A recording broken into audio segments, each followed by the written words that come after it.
ಆತ್ಮೀಯ H60 news ಅರ್ಥಾತ್ ಸೀತಾರಾಮ್ ನ್ಯೂಸದ ವೀಕ್ಷಕರೇ, ನಾನು ನಿಮ್ಮವ ಎಂ ಆಯುಧ ಮಲ್ಲಪ್ಪ ಜೊತೆಯವರು.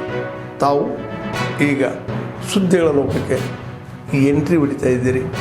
ಈ ಸುದ್ದಿಗಳನ್ನು ಪ್ರತಿಯೊಂದು ನೋಡೋ ಜೊತೆಗೆ ನಿಮ್ಮ ಅಭಿಪ್ರಾಯಗಳನ್ನು ಹೊಸ್ತಾ ಇರಿ. ಯಾಕಂದರೆ ಈ ಸುದ್ದಿಗಳು ನಿಮಗಾಗಿ, ನಿಮ್ಮ ಬದುಕಿಗಾಗಿ, ನಿಮ್ಮ ವೈಚಾರಿಕೆಗಾಗಿ, ನಿಮ್ಮ ತಿಳುವಳಿಕೆಗಾಗಿಯೂ ನಿಮಗೂ ಗೊತ್ತು.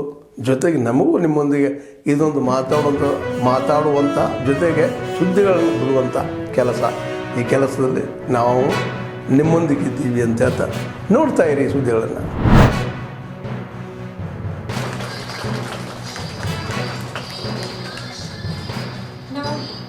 Man is lighting the lamp.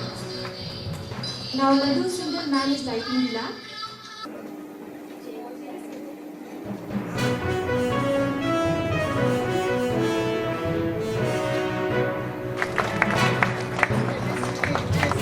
Thank you, Shika. Thank you for promoting classical art. Now we all are taking a group photograph near the lamp.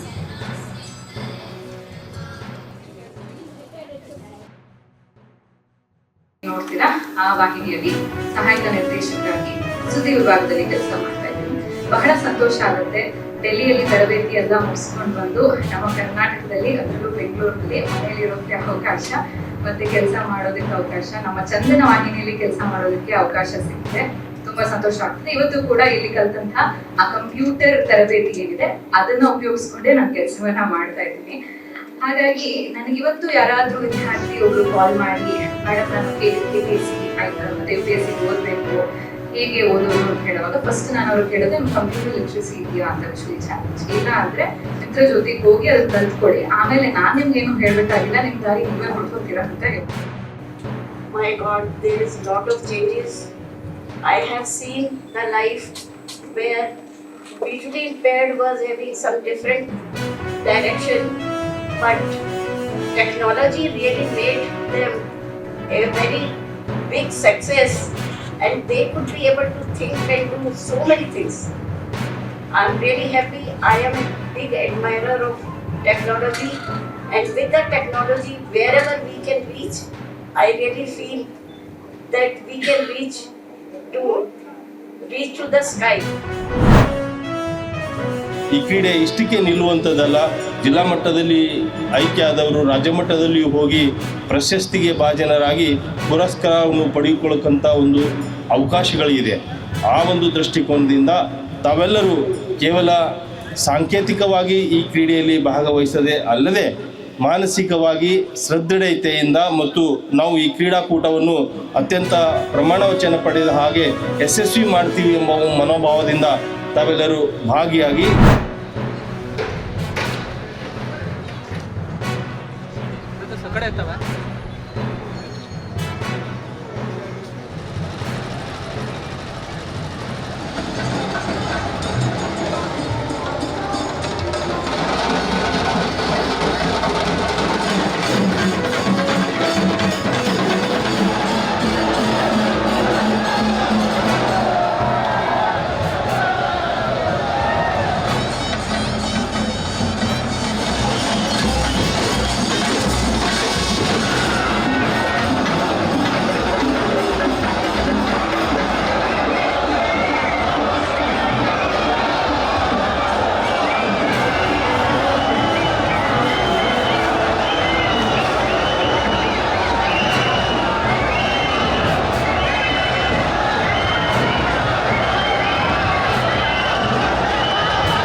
ಸುಮಾರು 6,000 ಕೋಟಿಯಷ್ಟು ವೇಸ್ಟಲ್ಲಾಗುತ್ತೆ. ಅಂದರೆ ಪರಾಗಸ್ಪರ್ಶ, ಅದರಲ್ಲೂ ಜೇನಿನ ಪರಾಗಸ್ಪರ್ಶ ಎಷ್ಟು ಮುಖ್ಯವಾಗಿದ್ದು ಅಂತ ನಾವು ಅನ್ಕೋತೀವಿ. ನಮ್ಮ ಬೆಳೆಯುವಂಥ ಬೆಳೆಗಳಲ್ಲಿ ಒಂದು ಅಧ್ಯಯನದ ಪ್ರಕಾರ ಜೇನು ಪೆಟ್ಟಿಗೆಯನ್ನು ನಿರ್ವಹಣೆ ಮಾಡೋದ್ರಿಂದ 2% 33,170 ಇಳುವರಿ ಹೆಚ್ಚಾಗಿದೆ ಬೇರೆ ಬೇರೆ ಬೆಳೆಗಳಲ್ಲಿ. ನಾವು ಬಯಸಿ ಮೇಲೆ ಮಾತಾಡ್ಬೇಕಾದ್ರೆ ನಾವು ಒಂದೊಂದ್ಸಲ ಪೆಟ್ಟಿಗೆನ ಕೊಟ್ಟಿರ್ತೀವಿ, ನಾವು ಹಾರ್ಟಿಕಲ್ಚರ್ ಡಿಪಾರ್ಟ್ಮೆಂಟಿಂದ ಅಥವಾ ಯೂನಿವರ್ಸಿಟಿಯಿಂದ KVK ಮುಖಾಂತರ ಕೊಟ್ಟಿರ್ತೀವಿ. ಅವರು ನಾವು ಪೆಟ್ಟಿಗೆಗೆ ಹಾಕಿ ಜೇನು ಕುಟುಂಬನ ಹಾಕಿರ್ತಾರೆ. ಅದಾದ್ಮೇಲೆ ಒಂದು ವಾರ ಆದ್ಮೇಲೆ ನಮ್ಗೆ ಯಾವ್ದಾದ್ರು ಫೋನ್ ಮಾಡಿ ಸರ್ ಯಾಕೋ ಬಿಟ್ಟೋಯ್ತು ಅಂತಾರೆ. ಏನು ಅಂತ ಒಂದು ಫೋಟೋ ಏನಾದ್ರು ಹಾಕಿ ಅಂತ ಹೇಳಿದ್ರೆ ತಾವೊಂದು ಪೆಟ್ಟಿ ಜೇನು ಹಾಕಿರ್ತಾರೆ ಒಳಗಡೆ. ಸೊ ಪೆಟ್ಟಿಗೆ ಒಳಗೆ ಒಂದು ಪೆಟ್ಟಿ ಜೇನು ಕೋಲ್ ಜೇನು ಹಾಕಿರ್ತಾರೆ. ಸೊ ಯಾಕೆಂದ್ರೆ ಎಲ್ಲ ಜೇನು ಒಂದೇ ಅಲ್ವ ಸರ್ ಅಂತ ಹೇಳ್ತಾರೆ. ಸೊ ಎಲ್ಲ ಜೇನು ಒಂದೇ ಅಲ್ಲ, ಸೊ ಅದ್ರಲ್ಲಿ ಬೇರೆ ಬೇರೆ ಪ್ರಭೇದಗಳಿದ್ದಾವೆ. ಅದಕ್ಕೆ ನಾವು ಮೊದಲಾಗಿ ಅವನ್ನೆಲ್ಲ ತಿಳ್ಕೋಬೇಕು. ಆದ್ಮೇಲೆ ಎಲ್ಲ ಸುದ್ದಿಗಳನ್ನು ನೋಡಿದ್ರಲ್ಲ, ಏನು ಅನಿಸ್ತು ನಿಮಗೆ? ಇದರಲ್ಲೇ ನಿಮ್ಗೆ ಲೈಕ್ ಆಗಿರ್ಬೋದು, ಡಿಸ್ಲೈಕು ಆಗಿರ್ಬೋದು, ಕಾಮೆಂಟ್ ಬೇಡಪ್ಪ ಅಂತ ಅನಿಸಿರ್ಬೋದು, ಕಾಮೆಂಟ್ ಮಾಡಬೇಕಪ್ಪ ಅನಿಸಿರ್ಬೋದು, ಶೇರ್ ಮಾಡಬಾರ್ದಪ್ಪ ಅನಿಸಿರ್ಬೋದು, ಅದು ಮಾಡಬೇಕು ಅನಿಸಿರ್ಬೋದು.